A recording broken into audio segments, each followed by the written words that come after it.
For almost 50 years, street law has leveraged the promise of legal and civic education to empower young people and build citizen responsive institutions. Every day, our inclusive initiatives build the skills of young people, lift their voices, and propel communities and systems towards equity and justice. However, we know young people still do not have equal access to the practical knowledge and skills they need to be informed citizens and navigate our law-saturated society. We continually witness and experience injustice based on race, gender, sexual orientation, disability, and other identities. We see a global weakening of democratic culture and a decline in the commitment to rule of law. And we recognize that systems need to work on meeting the needs of the people they are intended to serve. To address these growing problems of inequity and polarization, we must double down on efforts to find common ground and build bridges across differences. At Street Law, this has been our purpose for 5 decades, and we remain committed to this journey. You can find street law in communities and schools across the country and around the globe. Our programs and curricula support young people, positively influence the systems they interact with, and create opportunities for inclusive and effective engagement. We work directly with school systems, government agencies, the private sector, and community organizations to amplify our impact. Last year alone, we reached nearly 1 million young people. In the midst of a global pandemic that has disrupted our learning, communities, and resources, street law still showed up and had an impact. We at Street Law build young people's civic knowledge, skills, and attitudes in the classroom and beyond. We empower people who are most vulnerable to injustice through legal life skills. We foster diversity in the legal profession. We strengthen democratic culture and rule of law. We engage with law schools to bring practical legal knowledge into schools and communities in need. And we help build the capacity of systems to better serve their constituents. Supporting street law means sharing our vision of a just and fair world, a world where young people are civically active and engaged, have agency and access to opportunities, and hold systems accountable. We hope you will join us in fostering a generation driven by equity, empathy, and empowerment. Together, we can build a more just and inclusive future.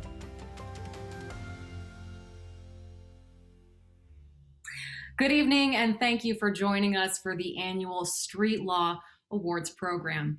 Before we get into it tonight, I want to take a moment to acknowledge that we are currently at a time of reckoning for nationwide for racial and social injustice. And tonight we're going to hear from people who are on the front lines of that fight, at the heart of that fight, making a difference. We're going to hear their stories, and hopefully we can raise some money so that they can continue their very important work. My name is Molly Martinez. I'm going to tell you a little bit about my background. It appears to be the Supreme Court, and when I'm not standing in an uncharacteristically clean pool, I am a political anchor in Columbus, Ohio. Before that, I was a stand-up comedian and teacher. I have lived in Paris, San Francisco, Montreal, and of course, the bustling metropolis of Bismarck, North Dakota. Why so many places, you may ask? The answer is simple: witness protection. Street law and I have a lot in common. We both began our journeys in Silver Spring, Maryland, and that is where I had a 10th grade teacher who really taught me a love of civics. She taught me how to engage in the democratic process and really gave me a love for law and order. I've seen every season. She is the reason I am here tonight, and also because I did not consent to a Google search. We've got a lot to get to tonight, and like I said, this is really a wonderful cause, and we're hoping to raise some money to continue this cause. We begin our award ceremony. I caught up with a very special man. He is the executive director of Street Law. His name is Regni. Let's take a listen. I'm joined now by Regni, who is the new executive director of Street Law. And Ashok, it's been quite a year, so this is actually the first time that we're seeing you as the executive director. Can you talk a little bit about what inspired you to pursue this, and also how has it been in the director's chair? Well, thank you, and what a pleasure to connect with all the stakeholders and to talk to you today. Yes, it is the first time since becoming the executive director. I'm humbled to be taking on this role to really build on the legacy of 50 years of this institution, almost 50 years. I'm an immigrant. I'm a product of a household where my father spent many years in prison fighting for democracy. And also I'm a firm believer that talent is everywhere and opportunities are not. And so that, you know, I bring that to this new organization, and my trajectory has been in youth development. And when I think about youth development, you know, I see this as a long haul. You know, we need to realize that young people in our classrooms today, online, places of worship in communities, playgrounds, they will be shaping this century. So it's a work that is not for next 10 years or a year, but we're talking about working with a generation that's going to shape this century, because they're going to be working for the next 50 years, and more importantly, their kids are going to be working and contributing to the society for the next 80 years. So what we do today in these classrooms, working with these young people to build their skills and capacity, is going to shape the kind of society we want to see in this century. So I have a lot of excitement as I started this organization, as the new ED, because this is in the DNA of Street Law. Ashok, it wouldn't be a virtual conference if I didn't use the next sentence, which is to piggyback off what you just said. It seems that the mission statement for Street Law and your own personal ethos really revolves around dismantling systematic injustice. How does Street Law do that? You know, I think if I take that, just answer that question, I think it's important to take a step back and really understand what a pivotal moment we're in as a society, right? And, you know, when we think about COVID-19 pandemic, it really shed a light on how fragile we are and how interconnected we are as well.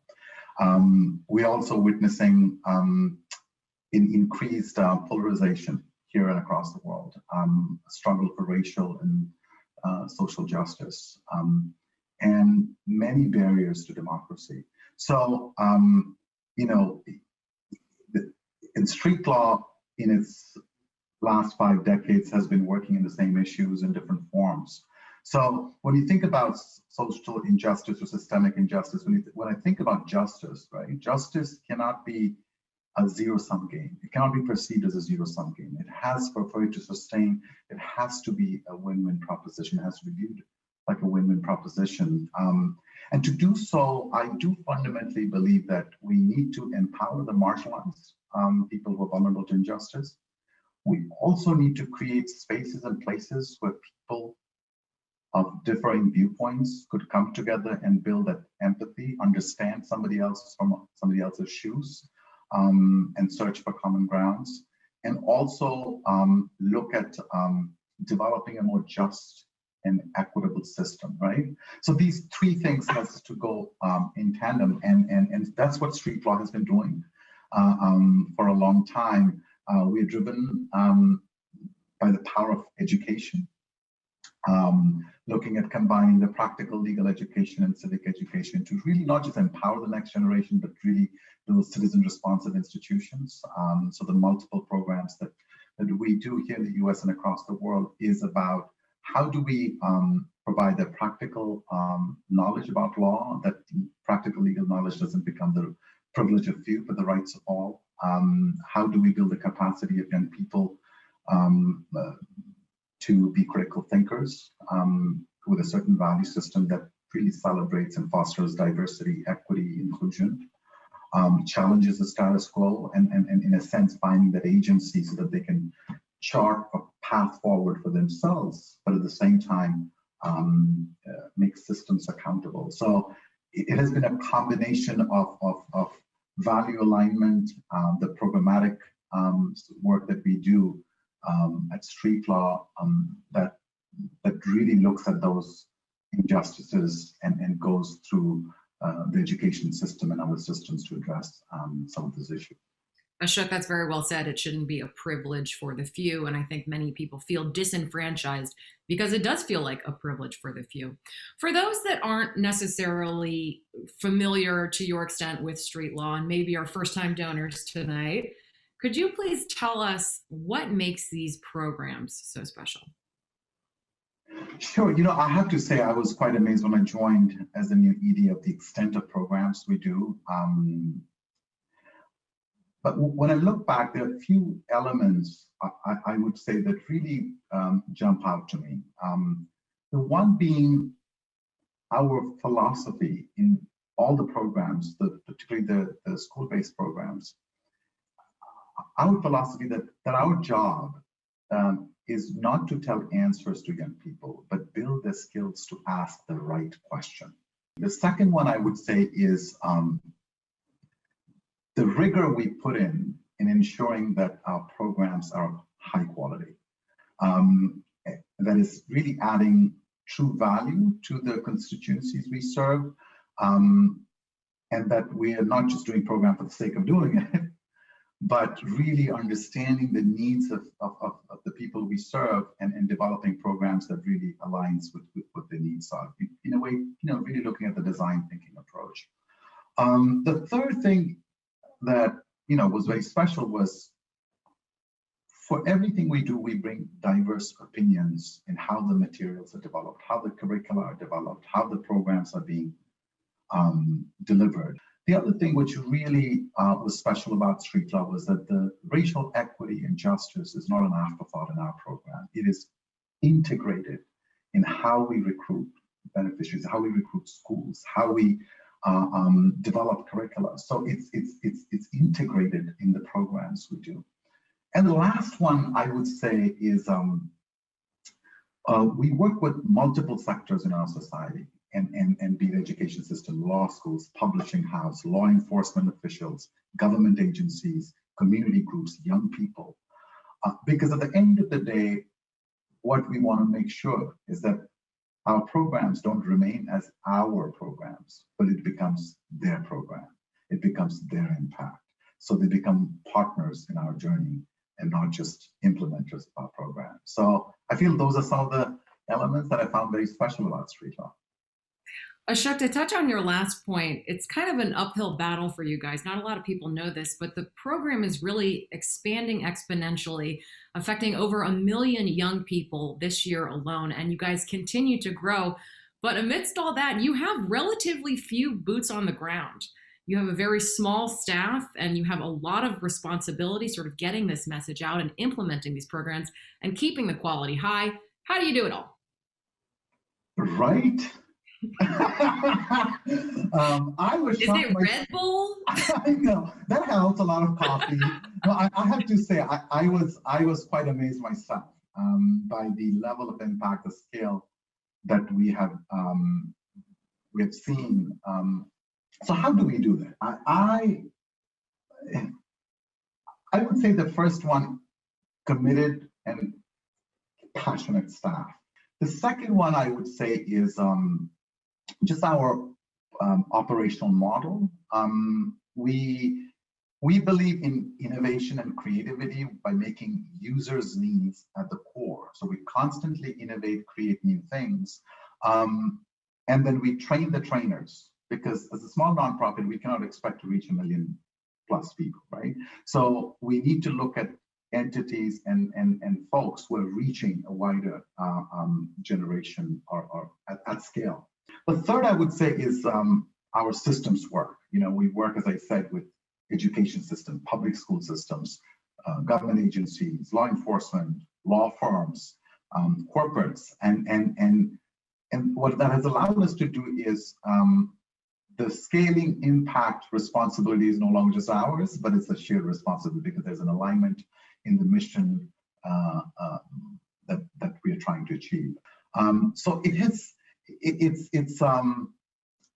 this concept and a paradigm that you create it, you innovate, you create, you prove it works, and then let the market take it, let people take it, let organizations take it and run with it. And I think that has really, it's a model that I'm very, I'm a big proponent of. So yeah, that's how we have been able to scale, and coffee helps and Red Bull helps too. Yeah, if you get it right the first time, then you can just build on that, which is why my parents' favorite child is the eldest. Ashok, before we wrap this up, I want to just give you an opportunity to say something to our viewers tonight from your perspective. What do you want them to know? Sure, thank you. When I look at the world around us today, the need for the next generation to be informed and get engaged in building the civic fabric of our communities has never been this urgent, right? And I recently read a quote from one of the street law beneficiaries, a young woman, and her quote was, "There was something about street law that started a fire in me." And that really resonated with me because maybe that's something you cannot measure, but you can feel, right? You can feel that sense of can-do spirit. You can feel the sense of agency that I could get out from that quote. That sense of hope, a sense of hope.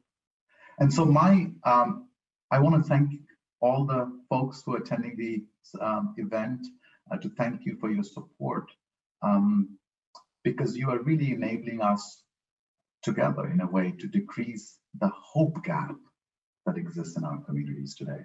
So from the bottom of my heart, thank you, and thank you. Well, Ashok, outstanding is a word that both describes you as a leader and the street law program, and also a pile of parking tickets in my glove box. But we want to thank you so much for your time tonight, and thank you for your leadership. Thank you so much. It was indeed a pleasure. Just like a real award show, we're going to have lots of outfit changes from your host. As Ashok mentioned, this year looks a lot different. And normally we would be in a ballroom in a hotel in Washington, D.C. But of course, tonight we are in our own living rooms. I'm on the steps of the Supreme Court. This is a virtual fundraiser, but it is still more important than ever that we get these funds to help street law. Just to give you an idea of what we're aiming for, our goal tonight is $20,000. Just a $100 donation can help 15 students go through the street law program and get this very vital education. I'm not saying you have to donate $100, but I'm also not saying don't donate $100. We've got a handy tool with us this evening, if we can bring it up. We have a thermometer. So here's how you can donate. You can text street law to 833-21123. And throughout the evening, we are going to check in and see how much money we raised. Not to compare, but last time we raised $40,000 in just 8 minutes. So we've got a lot of bets going on to see whether or not we can tap that. And honestly, we need to pay the bookies. So please help us reach our goal tonight of $20,000. Currently, we are at $2,000. Let's see those donations come in, because these students need it, these teachers need it, and really, street law is a wonderful program that should continue. So street law, we learned early on, one of the most powerful things that you can have an impact on people is through the harboring professional development of teachers. And so tonight, we're going to get to some awards and honor some very wonderful teachers who really practice what they preach and take the lessons of street law into their classrooms, give it to their students so that they can go forth in the world with this knowledge. Tonight, we are going to Alief Early College School in Houston, Texas, to see how street law is changing lives there. Hello, my name is Eileen Civalero, and I go to Alief Early College High School in Houston, Texas, where I am currently a sophomore. And it is my pleasure to present this year's Educator of the Year Award to one of the best street law teachers, Shiny Abraham. When I picked this class as my elective, I honestly didn't know what to expect. But as the semester went on, I was able to learn more about our government's laws, and I was also introduced to a very lovely law student who was able to work with us and teach us about different cases and what goes on in the courtroom. We then practiced for a mock trial in which we later competed against other schools, which was a bit nerve-wracking, but exciting at the same time because we managed to come in second place, and I was able to win Best Defense Attorney and Best Plaintiff Attorney for 2 different rounds, which was really great. I genuinely enjoyed the entire experience as well as the class, and I'm very glad that I was able to be a part of street law. It turned out to be of much interest to me, and I was able to get a glimpse at what it might be like to be a lawyer. I'm also glad to have been able to work with my street law teacher because she is really amazing. Congratulations, Ms. Abraham. Hello, my name is Shiny Abraham, and I teach at Alief Early College in Houston, Texas. I'm honored to receive this Street Law Teacher of the Year award. And I want to start off with saying that I'm very grateful to my former principal, Beth Johnson, for guiding me into this path.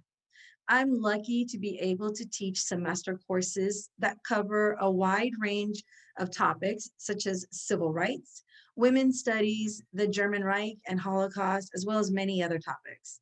Miss Johnson herself, a former social studies teacher, kept suggesting that I teach street law. I wasn't convinced at first and didn't think the students would actually like it.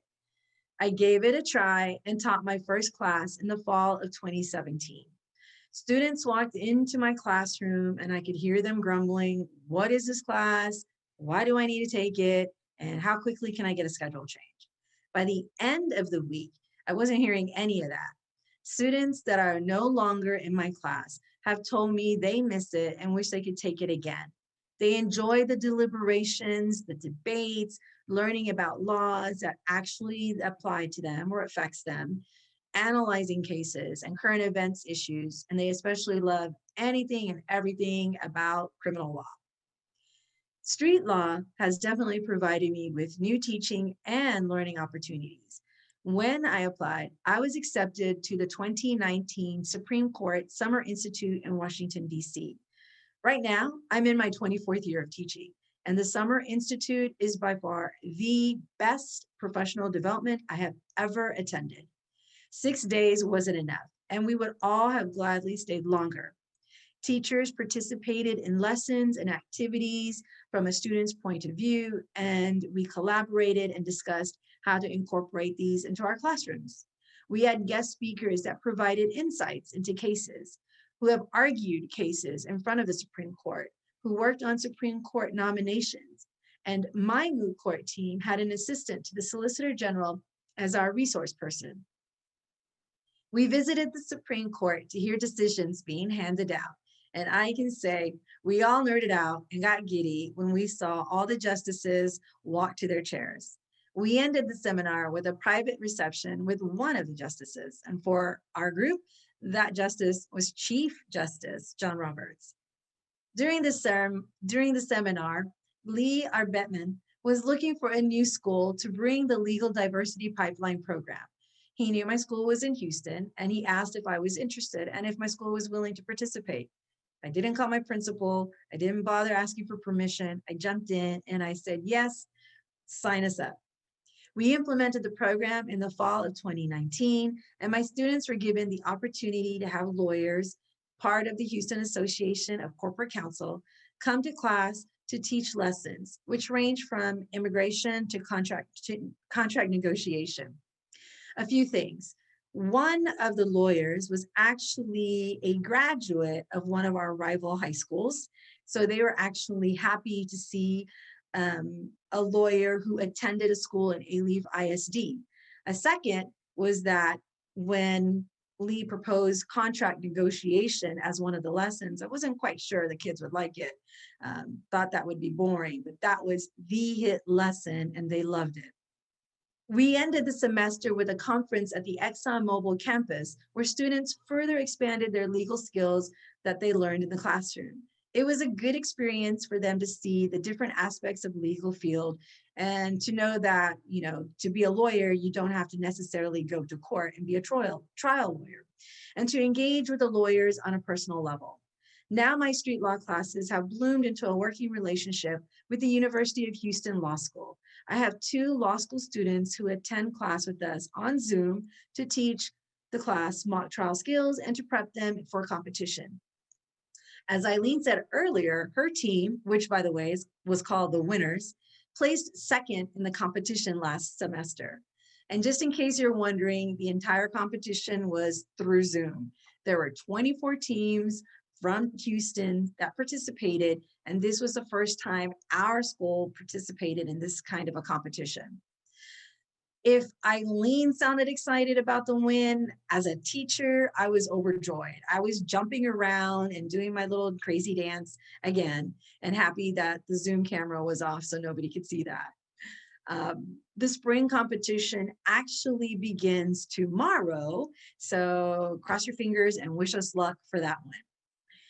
Again, I'm so honored by this and grateful, and I am just a vessel to bring new learning opportunities for my students. Thank you so much.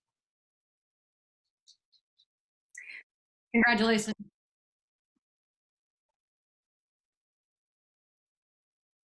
Congratulations, Shiny. That is certainly a well-deserved honor. Also, naming your team the winners, that's great. Manifesting, I love it. Let's take a look now to our thermometer and see how we are doing. Whoo, look at that. If COVID has taught us anything, it is to not trust a rising thermometer, but in this case, these are very good numbers. We are at $16,000 already. We are so close to our goal of $20,000. We are going to get there. Remember to text Street Law to 833-211-2321. Look at those donations. Thank you so much. Like I said before, $100 donation will educate. Oh my God! Sorry, I'm really excited. A $100 donation will educate 15 students through this program. This is definitely a worthy cause, and we are going to continue to hear who street law affects. Right now, we're going to take you to McClymonds High School. I had the opportunity to speak with students and teachers there who are implementing this program, and they are learning about racial, social injustice and what they can do to be causes for change. I had the opportunity to speak with a teacher, Rolanda McGee, and how she's working with students like Isaiah, who is a student athlete and an all-around wonderful kid. And even more exciting, we just learned that Netflix is actually going to partner with McClymonds and do a series on it. You can catch that. I believe it's called Tiger King. Let's take a look at my interview with both Miss Rolanda and Isaiah. We are joined now by 2 very distinguished guests all the way from the Bay Area. We have Miss Rolanda McGee, who is a social worker and a teacher, and we also have Isaiah Smiley. Isaiah, you're a student athlete, you're involved in the Smash Academy, STEM, you do it all, and you guys are both from McClymonds High School. So Miss McGee, my first question is for you. How is the street law program at your high school? Street law has been a great experience. It's a great experience. Students are very excited to participate, and they're getting valuable information in each session that they could use for their entire life. Isaiah, this one's for you. As a student, how has it been in this program, and sort of what are your takeaways from it? I feel like the best part is like that they're trying to be comfortable with us. They're trying to form that community with us and trying to form that good connection for we can be comfortable in a space. That will get us to open up. You know, as students, we have to be comfortable with the people who are speaking to us. So just having that comfortability will like really help us, start talking and being more active inside the classes. Most takeaway probably be probably just learning about the laws. As we get older, we're stepping into this adulthood. So, just driving and like just knowing my laws if I was to get pulled over or something, knowing my rights, will really benefit me in the long run. Isaiah, a lot of people who are older think that, when you're younger, you don't have a lot of interaction with law enforcement. But can you tell us from a student's point of view why these skills are important just in your everyday life? Okay. Well, first and foremost, as being, young and Black here, there's a lot of times where you can get caught up in different situations that maybe you weren't expecting. And just knowing your laws and knowing the rights could be very beneficial for you, because there's a lot of students here that get caught up. Even at our own school, we had different situations where students were involved in, terrible situations. It might not always be your fault, it may be sometimes, but just knowing that you have these resources to help you when you get put in those situations is very, beneficial for you. So, Isaiah, before you came into this program, what did you want to know, and what do you hope other students know from your experience with street law? Well, before I was put in this program, when I got introduced to it, what I really wanted to learn was like, as I get older and I get put in these different type of situations, what can I do? There's a lot of people that might freeze up in certain situations. I know me, I'm starting to drive, so I need to be able to know like what would happen if I was to get pulled over or something. So just when I got introduced to it, I really wanted to know like what can I do in these situations, and street law has really been very helpful and help me understand the different laws that I have when getting pulled over. And I'm looking forward to taking more classes as time progresses. We've kind of touched on this, but it's widely documented that there are tremendous racial disparities when it comes to interacting with law enforcement and when it comes to just overall experience of treatment. So the question for both of you is, going forward, what do you hope to take from this program, and where do you hope this program goes in the future? I could go first. I hope that we're able to open it up to more students outside of my student leadership class, simply because these life lessons are what every young person needs to have as they transition from high school into adulthood. And the benefit of having the street law sessions is greater than not having them. Like it's so important, especially with the racial issues that are happening around the world. It's very important, and it helps bridge the gap between police relations and our students and our young people. We're the new police chief of Oakland is a McClymonds alum. And he's even excited that we're doing this program, because I'm always bringing him before young people before he became a police chief, just to try to bridge that gap. And that's very important, because those relationships are not good at all in our communities, and not just in Oakland, but across the US.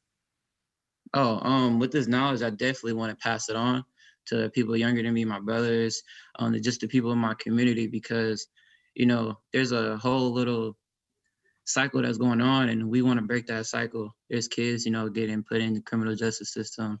There's kids that's getting hurt or killed, and we want to prevent all that from happening. And just having this knowledge and them knowing what they can do in these type of situations instead of making a wrong move will really change the whole cycle around, and maybe we'll be more successful here. Isaiah, did you have a follow-up question? I'm sorry, what? Oh, I said, did you have a follow-up question to that question as well? I mean, that was a great answer. I have a different question. I actually want to give you some credit, Isaiah. You have been an incredible leader in your community and in your school. And we talked a little bit about sort of organizing town halls and really making your voice heard when, you know, a lot of times young people, they don't feel like they have a platform to do so, but it seems like you're really making your own platform. Can you talk a little bit about that? Yeah, you know, it's a great feeling just being able to, you know, get a lot of young people involved and communicate to the older adults in a more productive and efficient way. It's just very, it's very cool to see how everyone could work together, you know, especially virtually, you know, everybody in these different environment, we're in a new normal, and just being able to contact these different people, get them all in one Zoom call and working together in a productive way is amazing. And Ms. McGee, question for you now. When your student walks out of your classroom, what do they hope, what do you hope that they take from what you say or what you teach out with them?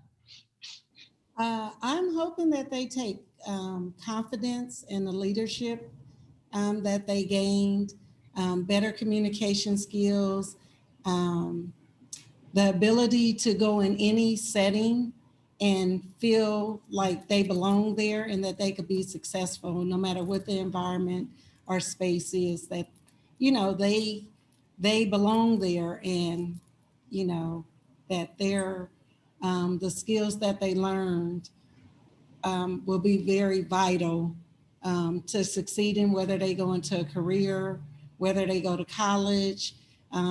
It also helps with team building, so they'll be able to work with a larger group of people. And many of them never done that before this class. So I want to end on this. You guys have some very exciting news, and we can say that we knew you when, because you are on the precipice of major fame because Street Law and Netflix now has a partnership. Could you tell us a little bit about that? well, we're very excited about this partnership. Like the student leadership class, we've been preparing for this and we're excited. The students are ready to learn and meet all the Netflix employees and the Street Law, you know, employees, and just, you know, it's opening up their world. Like a lot of people see being in a pandemic and being virtual as a minus. This has been a plus. We don't know if this would have happened if we weren't in a pandemic. We don't know if this partnership could have transpired. So I'm looking forward to, you know, carrying this into the future. It's gonna be powerful and I'm excited. And I know my students are also. Isaiah has Yeah, been. I'm definitely. Me and my peers definitely excited about this partnership. Like she said earlier, it opened up plenty of doors for us. As students, sometimes depending on the school we go to, we're very limited to what classes we can take. And having them come in and doing this partnership allow us to learn different things that we wouldn't learn inside of school. Like a lot of students don't know about credit, don't know about like getting a house, getting an apartment, and we're able to learn things like that. It's really cool, and we very excited for this partnership. All right, Rolanda McGee, Isaiah Smiley, thank you so much for your time and your work. And we hope you have all the luck going forward with Street Law there in Oakland. Thanks so much. Thank you. I just took the world's quickest flight from the Supreme Court to right here in Oakland at McClymonds High School. Isaiah is not the only STAR student I got to catch up with. We're going to hear now from a very promising young woman. She's a cheerleader, and she's an all-around fantastic person, Amani. Let's take a listen. Can you tell us a little bit about how your experience has been senior year at McClymonds and sort of what your leadership has been like at that school? Oh, my senior year has been crazy, very crazy. It's just been different since, you know, being a 12th grader and being like in the pandemic. You really can't do anything. You can't really have prom, and you can't really be around anybody, you know, face to face. So it's kind of difficult. Being a student leader, it has taught me a lot, because before, like, 9th grade and 10th grade, I never was like in part of anything. I was like very quiet, not talking to anybody, but, you know, like still around. But as soon as I hit 11th grade, I started getting into more stuff. being a student leader is actually very awesome. Like, it's like you get more opportunities, you get to be around people and get connections. Um, Especially being with Miss McGee. That's like my road dog. Like, that's my man. So I really love Miss McGee because she really put me on to everything and showed me everything. It taught me a lot, actually. Ms. McGee, I'm going to give you a chance to return the favor here. Why is it so important to have students like Amani in your street law classes? And also, what makes Amani special? Well, it's important to have students like Amani because, there are a lot of students who, may not get opportunities to participate in even in programs such as street law. And Amani is a natural leader, and I just helped her bring that out a little bit with all the resources that I have. I like to connect students with mentors, with opportunities, and a lot of resources. So she's getting the bulk of all of it, and she's awesome. She really is.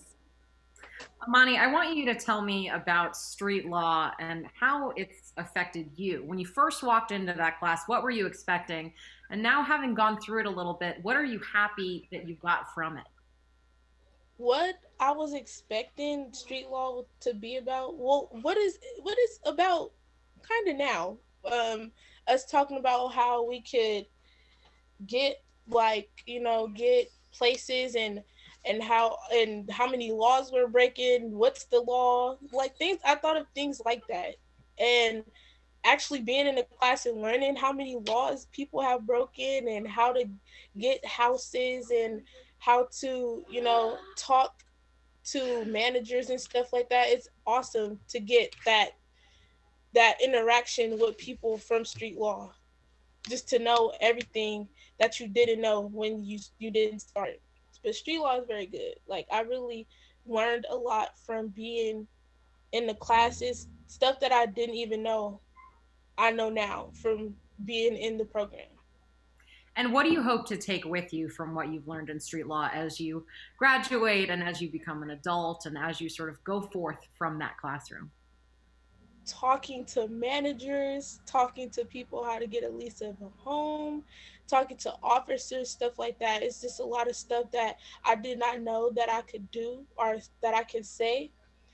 And street law has taught me, when you get a job, you have to talk to your manager, you have to communicate, which stuff that I already do. Because, I'm very talkative now. I communicate. I always communicate because that's the best way. But stuff like, teaching us how to communicate, how to get a job, how to keep it, stuff like that it's just things that I learned to increase my brain of learning in street law.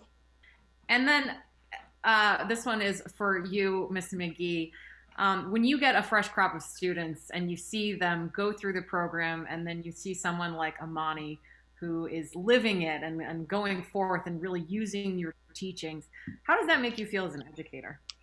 It makes me feel great because she is a true leader. And, one of the things that Amani does is she helps those who may struggle and may not understand things. I watch her navigate through a classroom. If someone's, struggling, one particular student is a student that's, he's very shy.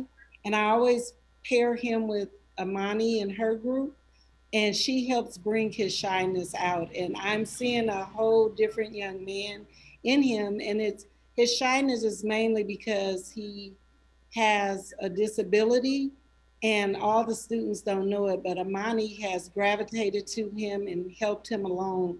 And earlier today, he told me just how he loves student leadership and the program Street Law. So I already know that Amani and the other student leaders are doing their job, and we have students such as that student. Well, Monty, you certainly have a very bright future ahead of you. Thanks to teachers like Miss McGee. And Miss McGee, thank you so much for nurturing these young minds into becoming wonderful adults. And Amani, you are certainly well on your way. Thank you both so much. Well, we interrupt your regularly scheduled program with some absolutely wonderful news. We have hit our fundraising goal for the evening. As of right now, we have $28,000. That is absolutely unbelievable. But just because we've hit our goal doesn't mean that those donations need to stop rolling in. We are taking donations all night. Thank you. Thank you for helping us reach our goal to help students like Amani and Isaiah and keep this program rolling. Remember, you can text Street Law to 833-211-2321. You're going to talk to a robot. It's a friendly robot. You can trust that robot, and they will take your donations. Once again, thank you so much to everyone who has helped us reach our goal tonight. And let's see how much farther we can go. Well, Street Law is fostering a program for diversity in the legal profession. And one of the signature programs is the Legal Diversity Pipeline, which we heard a little bit about earlier in the program. It partners 2,000 volunteers with departments in high school classes and dozens of cities across the U.S. AIG is the recipient of the 2021 Excellence in Service Award. It was awarded for its exemplary legal diversity pipeline program in New York. Let's now take a look at some of what they've been doing. Hello, my name is Shakira Wharton, and I am a current sophomore at the George Washington University located in Washington, D.C., as well as a 2018 Street Law program participant. When I was a student at the Urban Assembly's School of Business for Young Women in Lower Manhattan, I had the opportunity to participate in the Street Law program with a focus on contracts, bullying, and sexual harassment. When I was first introduced to the program, I wasn't sure what to expect. On a surface level, I thought it was an opportunity to simply introduce my peers as well as myself to the law and finance and insurance sector. Shortly after participating in this program, I knew that wasn't the case. From being able to visit the AIG office and participate in various workshops, to getting advice on the college application process, I knew this program was more than what I once perceived. One highlight that I enjoyed during the program was working through specific cases in the workshops. This allowed my peers and myself to think strategically and find solutions to workplace problems. I couldn't have been more grateful for such an enriching opportunity. With that being said, it is with great gratitude that I present the Excellence in Service Award to AIG. Hello, everyone. I hope you're all well and staying healthy. I'd like to thank Street Law for this award, which I'm delighted to accept on behalf of the AIG Pro Bono program. AIG has a long, proud history of volunteerism and providing pro bono legal services in the communities where we work and live. AIG's partnership with Street Law started in 2012 in Los Angeles and later expanded to New York and Houston. Over these many years, more than 150 AIG volunteers have spent over 3,500 hours working with nearly 800 high school students. Street Law's mission, which is to teach students about the law and opportunities in the legal profession, is so important, now more than ever, and I'm grateful for the AIG colleagues who have been supporting this terrific work. AIG volunteers have taught students about the law and how it impacts their daily lives, the protections laws afford people from civil rights to issues of cyberbullying and identity theft, the importance of building and maintaining a strong credit history, and the various career paths students can consider in the legal profession. At AIG, we are very fortunate to work at a company where giving back is encouraged and part of our corporate culture. Through our pro bono program alone, AIG colleagues from around the globe have dedicated over 27,000 hours to pro bono matters since the program was formalized in 2012. Street Law has been an important partner to us, and I applaud the work their dedicated staff does to help younger generations, particularly over the last year with the tremendous disruption and uncertainty created by the pandemic. Thank you again for this recognition, and I look forward to many more years of partnering with Street Law. Well before social media, the word of Street Law traveled far beyond its first program at Georgetown University. Now it is all over the map. We are talking a risk board. It is all over the globe. Tonight, we are going to hear from one program in Tashkent State University Law School, all the way in Uzbekistan. Assalomu alaykum. Mening ismim Dalabayeva Kamila. Men Toshkent Davlat Yuridik Universitetining 3-kurs talabasiman. Hello everyone, my name is Kamila. I'm third-year student of Tashkent State University of Law. I've been involved in street law since its beginning. Based on the several decrees of President, TSUL launched this project in 2018, within the year. I was one of the first volunteers who agreed to take part in street law. At first, there was approximately 15 volunteers who were involved in this project, but now this project works in Republican level because TSUL made a collaboration with other regions of Uzbekistan. Now it works in Republican level. To be honest, I wasn't sure if I could take part in this project because I was scared that I didn't have skills to take part in it. So I also didn't have a deep knowledge of many disciplines. But now I'm thankful to this project because it helped me to increase my time management skills, problem solving, teamwork, and I'm not any afraid of making public speaking. Besides this, I know that this project makes a difference in society because it helps to society to be better and make some progress. As Nelson Mandela said, education is the most powerful weapon which you can use to change the world. So I agree with this quotation. I would like to make a profound gratitude from the whole project in Uzbekistan, from the all volunteers, because we are really thankful for this project. Now we see how this street law makes changes in Uzbek society and makes more democratical changes in our republic. We have some wonderful news to report in terms of fundraising. If we can get that thermometer back up, $31,325. That is absolutely incredible. That goes far beyond our expectation and our goal tonight. Let's see if we can get a little more before the end of the program. Remember, you can text Street Law 833-211-2321. Thank you so much to everyone who has donated so far. All of this is making a huge difference. Before we close tonight, we want to make sure that if you want to get involved in street law, you can of course donate, but also visit streetlaw.org.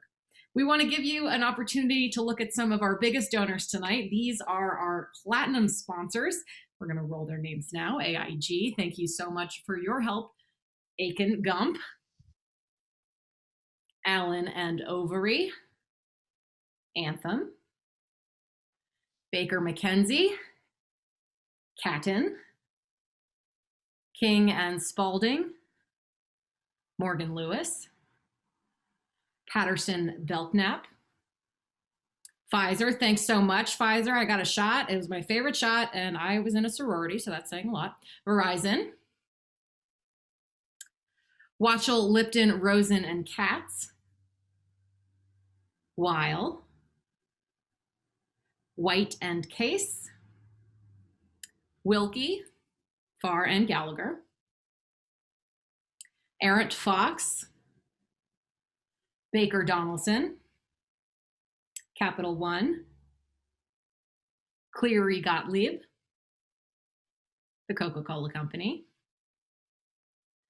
Kravith, Swain, and Moore, DXC Technology, Nicolaides, Fink, Thorpe, Michaelaides, and Sullivan, Paul Weiss, Strook, Sumner, and Schick. Thank you to our platinum sponsors. That concludes our program tonight. We're going to show you a couple more of our sponsors, so please stick around. And remember, you can still continue to donate to this absolutely wonderful cause. Thank you so much for joining us tonight. Our total stands at $31,425. That is not how you read numbers, but that's okay. We're doing great.